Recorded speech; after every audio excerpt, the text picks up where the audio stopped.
দ্বিতীয় আরাফাত দাস আরাফাত সানা রাফি তৃতীয় পুরস্কার 100 মিটার দৌড় মেয়েদের। আবার কি পাইছো তুমি? জয়ন্তিকা দাস প্রথম। শ্রেয়সী বণিক ইচ্ছে দ্বিতীয়। তৃতীয় হচ্ছে উম্মে আফরিন ভুঁইয়া প্রথম। মোহাম্মদ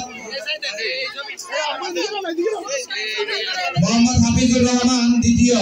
হাফিজুর রহমান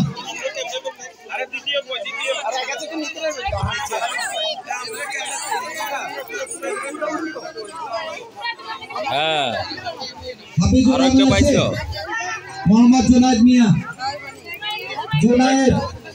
আছে। তারপরে আসবে অঙ্ক দৌড়ে মেয়েদের।